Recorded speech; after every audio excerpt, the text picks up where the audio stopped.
Relationships can seem to fall apart for a variety of reasons: disagreements, arguing, or simply growing distant.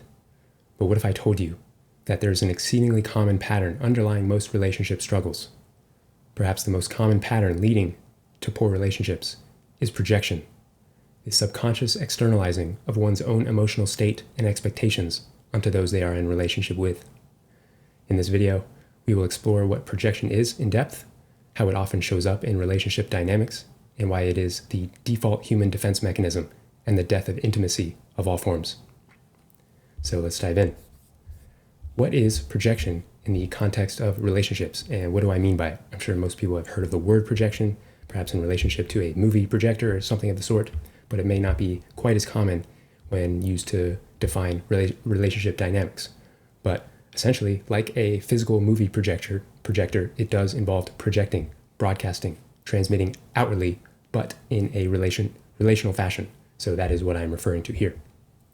And there are various kinds of what we would consider personal projection.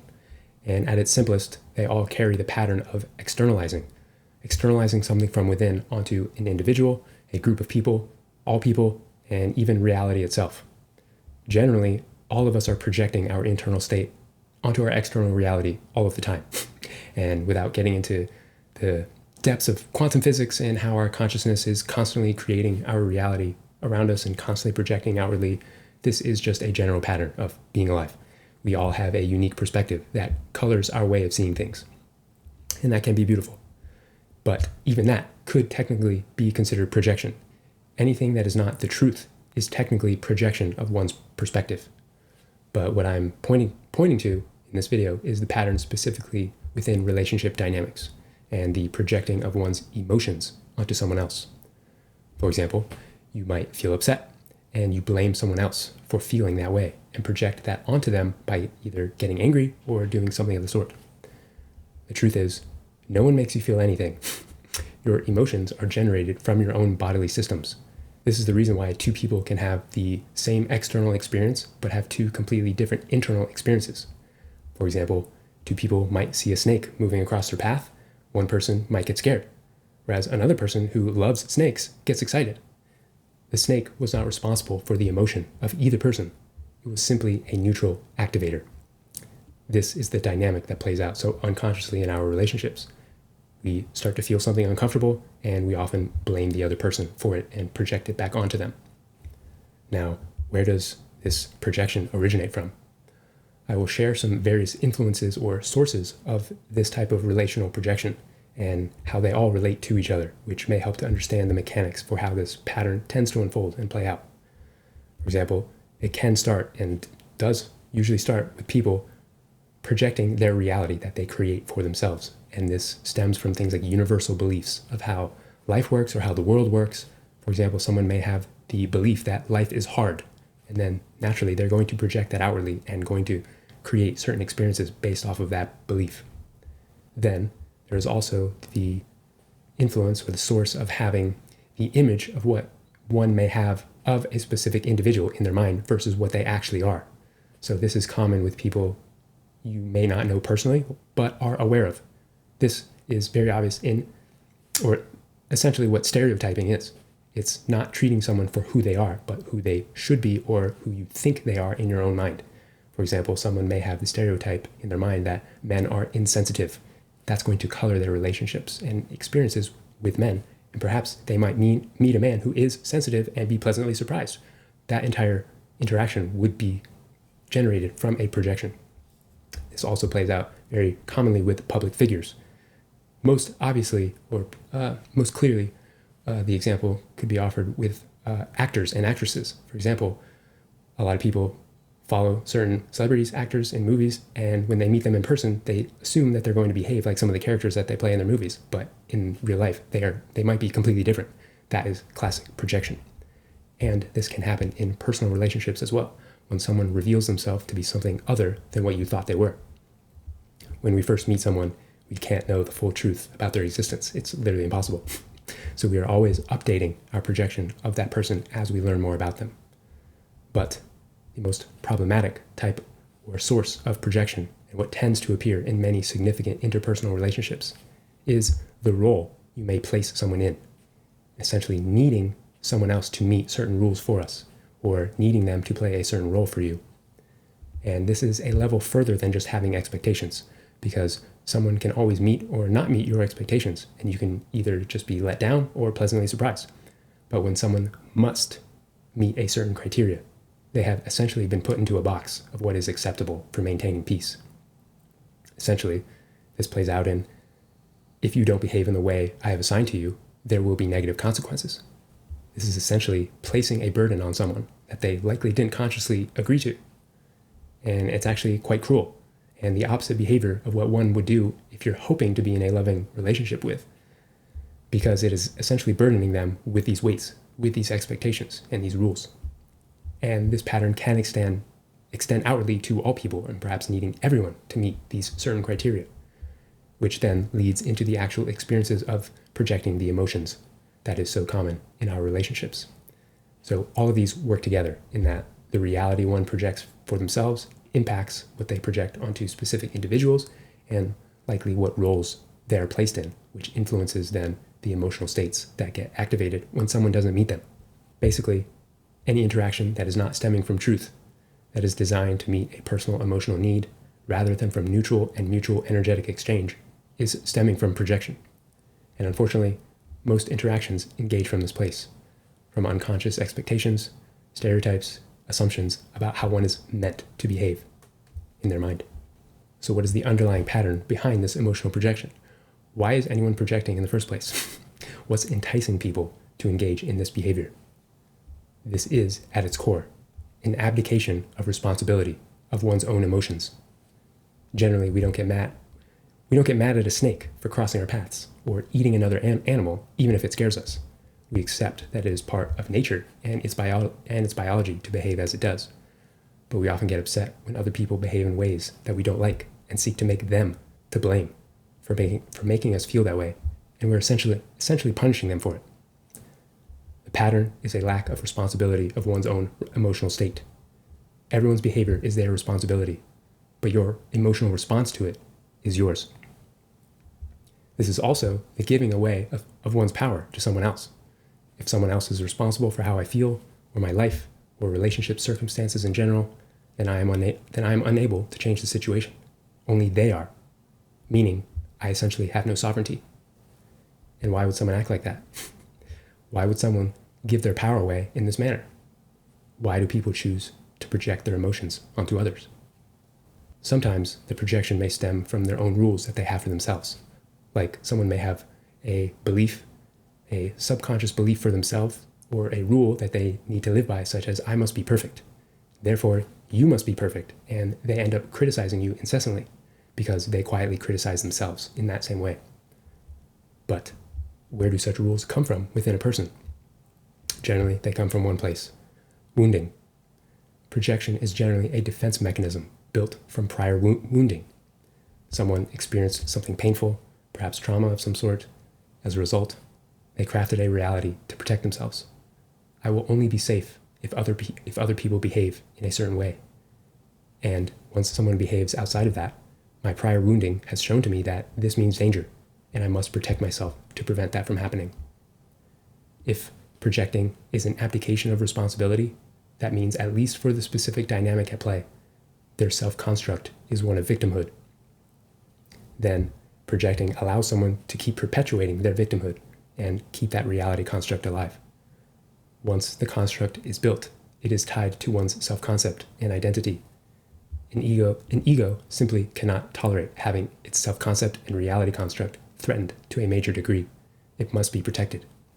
Not projecting onto others at all requires total and complete responsibility of one's life and emotional state, and many are simply not willing to undertake that, as it just requires too much truth to face, that the reality that they have constructed for themselves may in fact be false, and that everything in their reality, while may not have been their fault, is their responsibility for how they respond. This is also mirrored in our external world. The external world is a reflection of our internal world, and vice versa. We are trained as a society to abdicate our responsibility and give our power away every which way. Our entire civilization is based upon it. We have created a society where we go to everyone else but ourselves to accomplish something. We externalize the responsibility of regulating our behaviors to governments and militaries, to local police departments and homeowners associations. Someone other than us grows and sells our food, makes our clothes, builds our homes, teaches and cares for our children. Is it any wonder that if there's some form of problem occurring within us, especially in a relationship dynamic, that we look to someone outside of us to be its source? Now that we have discussed why projection occurs, I will share some common examples of how this often plays out in relationship dynamics to get a clear picture for how to spot it. Because oftentimes, once you learn to see it, you can't unsee it, and you start noticing just how prevalent it is. First, I will start perhaps by the most obvious place that this tends to show up in, and that is within family dynamics or within a single household. There is a field of psychology or perhaps a modality of therapeutic practice that is called family systems therapy. There's another modality tangentially related called family constellations that seem to prescribe to the notion that everyone in a family system or a household unconsciously plays a certain role for someone else, or places the other members of the family in a certain role in order to create some form of equilibrium, essentially to keep the peace. So I'll give an example with a family structure of 2 parents and 2 children. From the hypothetical father's point of view, in order to maintain peace in the home, the mother must be the emotional caretaker. The eldest child must be the achiever. The youngest child must be funny and positive. If any one of these 3 venture out from the role that the father placed them in, the father may get angry and project that anger onto the person out of line with the role the father assigned them. Now, from the mother's point of view, in order to maintain peace in the home, it might be completely different. The father must be the provider. The eldest child must be perfectly behaved. The youngest child must be the emotional caretaker for the mother now. If any one of the 3 ventures out of the role that the mother placed them in, she may get upset and project guilt onto anyone out of line with the role the mother assigned them. Most families in our world, especially any that would be described as dysfunctional, have followed some type of architecture of the sort. And it can be a fun exercise to examine your own family system and what roles you had to play for each other in an attempt to keep the peace. Another unfortunately common dynamic is what we might call victim-perpetrator dynamics. So this is an unfortunately common example that shows up in overtly abusive relationships and perhaps even less overtly abusive relationships. So I'll give another example of how this might play out. For example, a woman may have their self-concept be that I am worthless. Unfortunately, there are people who have this self-concept. This hypothetical woman may meet a man who treats her well and highlights her worth. The woman, though, may feel confused or even uncomfortable by this, and then projects onto this man that he must be stupid or unattractive because he doesn't see how worthless she is. So, following that, she may then attract a man whose self-concept is, I must be powerful. The woman may engage in some behavior that makes this other man feel weak. So he projects that outwardly by blaming the woman for making him feel weak and directs some form of abuse at her. The man's abuse of the woman perpetuates each other's self-concept. The woman in this scenario actually needs a man to continue to be abusive. Otherwise, her self-concept and projected reality is shattered. This is why some people say that people who end up in romantic partnership together carry perfectly matching wounds or attachment styles. Another very easy sign that someone is engaging in projection is if they are experiencing resentment or bitterness, or what you might call holding a grudge. Resentment only appears when someone does not speak their truth and is allowing themselves to be violated. The key word is allowing. No one can take your power away. Only you can give your power away. Of course, speaking about adults, of course. But when someone has resentment, they are projecting blame or bitterness onto the other person for something that they themselves have not yet voiced. We can't yet read minds. And people often hold resentment for the fact that others honestly don't know precisely what is needed in a relationship dynamic. So oftentimes, people who are resentful project that outwardly by engaging in behaviors that might be called passive-aggressive or even overtly eruptive to try to get attention for what they haven't yet voiced. Another phrase or dynamic to be on the lookout for is a common experience of someone saying something of the sort, I wouldn't have acted the way I did if you hadn't done blank. That is classic projection. It's externalizing one's responsibility for their behavior onto someone else. And it is also victim blaming. I'll give an extreme example, and sometimes the extreme examples can really highlight the point the best, but an unfortunate excuse for some men who assault women say that they wouldn't have done it if the woman wasn't wearing such revealing clothing, or dancing provocatively, or giving certain signals. There are potential lesser versions of this. Someone saying to a partner, "I wouldn't have yelled at you if you weren't out so late with your friends." That could be a lesser degree of the same pattern. Now, after sharing all of these examples, can you see why this is the death of intimacy of any kind? Intimacy requires the truth. Truth cannot be present while someone is existing in a falsely constructed reality of themselves or the person they are engaging with. Intimacy also requires safety, openness, and being unburdened. A person will not open up to you if they feel they are being misperceived or projected onto or placed into a specific role as a means to upholding your self-concept and identity, and will then be punished for it.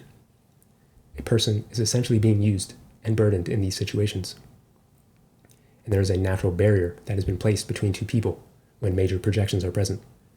You are not actually talking to a person if you are projecting heavily onto them, but instead talking to the projection itself. You are not present with the reality as it is, and you are essentially engaged in a falsehood. Intimacy cannot grow where falsehood is the basis of your interaction. While none of us are perfect, as I mentioned, none of us can have the full truth of a person, really at any point. But what must be present for intimacy to grow is the desire to be met in truth, to strip away all prior assumptions, stereotypes, and constructs about what should be, and live from what is in the present moment, to actively work towards the truth, which will always reveal itself in new ways, and to accept others exactly as they are, not force them into someone they are not. That is the foundation for relationships that can have a beautiful evolution. Now that we see that this is a big problem, how do we solve this problem? There are, as with any relationship, there are two partners involved. So there are two angles to address this. We'll start with how to handle when someone is projecting onto you. Now, you can't force someone else to stop projecting.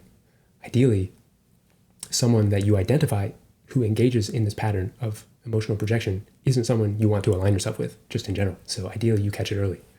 But not everyone you meet will be there, or they may reveal the pattern at a later time. Or you may already be in deep relationships with those who engage in projection. What do you do? First, you must decide if that's okay for you to live with. You may decide, I'm okay with this person projecting onto me, and I'd rather not deal with it or cause any trouble. That is your free will choice. But chances are you'll reach a point where that will no longer be tolerable for you. And you will then likely wish to leave the dynamic, or at least try to alter the dynamic by bringing it forward in a conversation. So then the question is, how do you communicate that you would like someone else to stop projecting onto you? This can and likely will be quite challenging, especially if you used to participate in their projection, as it will be surprising that you are now all of a sudden changing your behavior. People generally like those who remain consistent. And again, it has the potential to shake the foundations of their worldview of being the victim in that dynamic.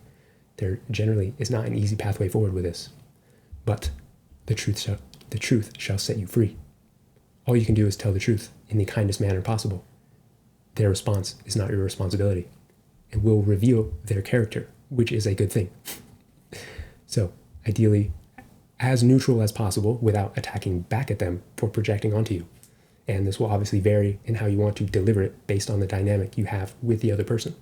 But you could voice something along the lines of what I share here could work. For example, I've noticed a pattern when we engage, a pattern of placing me into the position of emotional caretaker that I can no longer participate in.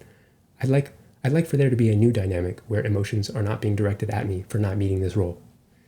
Something of the sort could potentially create an opening, and you can adjust that as necessary. And if they don't respond well, like they may project even further on you and perhaps double down on their victimhood, which can happen. It may reveal that they are not someone willing to meet you in truth. They may only be willing to engage if you stay in that certain role that they placed you in. And then again, it will be up for you to decide if you're willing to continue in that dynamic. But what if you find out that you are the one who are projecting on someone else, the other side of this coin, the other the other person in this pair? How do you not project onto others? To avoid falling into the habit of projecting yourself onto other people, there is only one thing necessary: taking personal responsibility. Take total and complete responsibility for how you feel. No matter what someone else does, you do not project that onto someone else. If someone behaves in a way that you don't like, ask yourself why you don't like it. Is it generally because it is a disruptive behavior? Is it truly unacceptable for you? Or did you create some sort of rule that this person has to follow? Are you possibly still unconsciously defending yourself by projecting outwardly? This is definitely not about bypassing your emotions. Your emotions are never wrong, and they ought to be felt to their fullest. It's simply choosing not to project them onto others. If someone is behaving in a way that you don't like, you may make a neutral decision of how to proceed. Either determine that they are not meant to be in your life, or take responsibility for the fact that you feel upset without blaming the other person. And perhaps there can be a middle ground where you seek to engage in a genuine conversation with the other person and honestly ask questions about the reasoning behind their behavior, and genuinely listening with the goal of understanding, not blaming or attacking. Oftentimes, it can be revealed there if you are in fact projecting onto this person and perhaps were abdicating some form of responsibility or placing them into a role unfairly. This is how harmony can be achieved, even if you find yourself navigating some form of relationship with someone who is challenging for you, or you still have your own wounding that you're still navigating. So, in closing, I hope this was supportive in understanding the prevalence of this relational pattern of emotional projection, how to spot it in others or even in yourself, how to navigate taking responsibility for your emotions and seeking harmony with others who perhaps aren't yet doing it for themselves. If you find yourself navigating relational rupture, struggling with your close relationships, or simply hoping to attract people who will meet you in truth, I do offer one-on-one support in these exact areas. I welcome you to check out my website link in the description and reach out. I'd be happy to meet you in whatever you're navigating. That wraps up this video. Thanks so much for watching, and I'll see you next time.